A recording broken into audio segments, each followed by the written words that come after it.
Morning, cactus people. It's 28 degrees in the cactus house this morning, which is rather lovely. Before we start today, I just wanted to have a little look at this flower down here.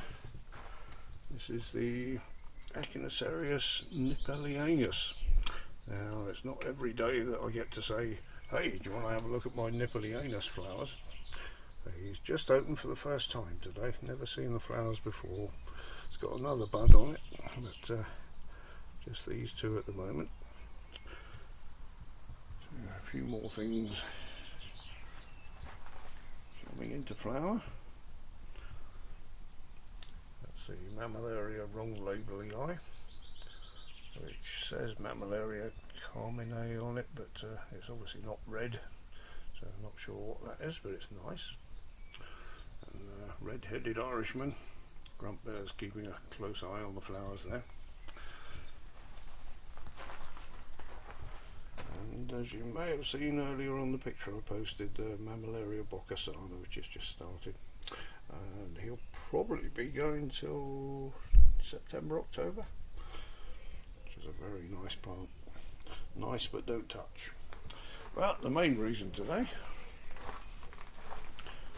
is one of our viewers, Scott, was saying, can we have some more Opuntioid videos please? So this one here is an Opuntioid, although it's under the genus Teratocactus. I looked it up, it is a subfamily Opuntioid. And this is one that Daz from Cacti Mania sent me last year, which I wasn't quite sure what to do with. So I potted it up into a big pot. There's several plants there. And looking it up, it's quite unique in the cactus family. It's called Pterocactus because it's got wing seeds. Ptera, spelt with a P, means winged in Greek. And it lives in sand dune type conditions from the coast up to about 2,500 meters. And it's actually slightly tolerant of salt as well, so it does sound like a proper sand dune plant there. So that's half the reason, having left it for a while, I wasn't quite sure what to do with it yet. It develops quite a huge caudex or swollen root. You can just about see the roots there. Before I potted it up, they look like little parsnips. I think we got 1, 2, 3, 4, 5, 6 plants there, maybe 7.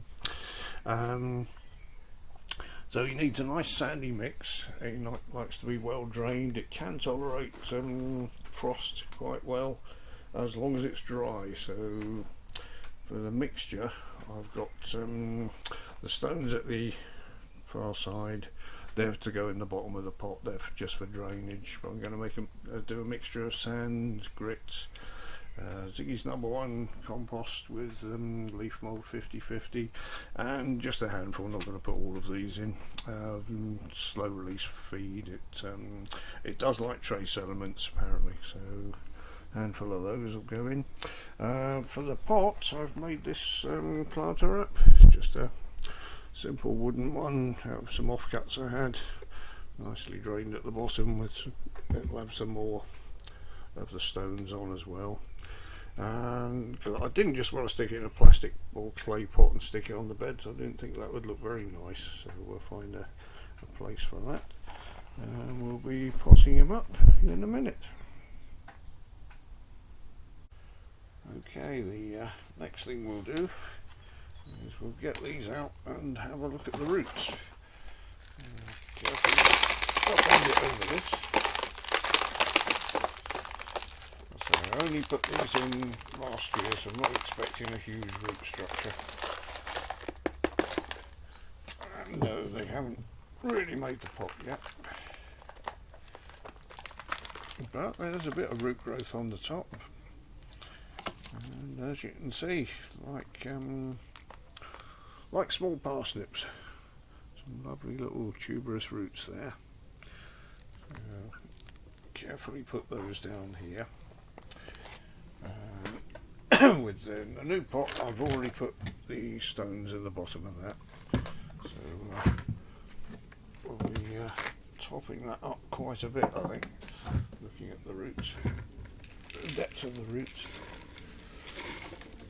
Now the some people like the caudex or the swollen root of the plants to be sitting on the surface so they can see it. It's mainly with plants that you expose the caudex on, it's the caudex that's more interesting than what comes out on the top. Now that doesn't really appeal to me, so I'll just be planting it up and leaving the caudex underground. But if you did want to expose it, then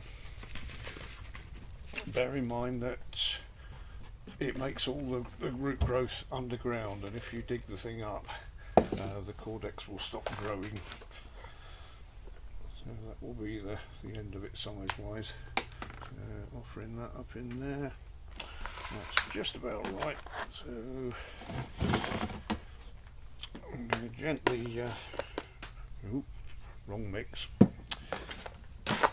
gently fill around the sides of it. Okay, so it's spilling most of it.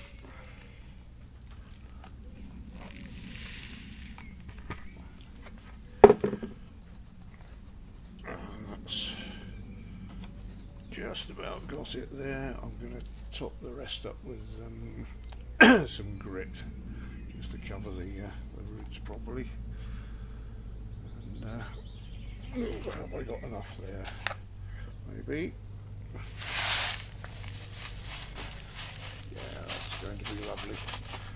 Now, from what I've read about the plant, it's better to have a cluster of the plants together rather than one separately. As when they flower, it should make quite a decent show if there's a few of them. So I'm quite happy to keep them all together for now. They might need repotting as the caudex gets bigger, but we'll deal with that one as and when. So that's it. It's in its new planter. That all looks good. I'll just stop the camera for a minute.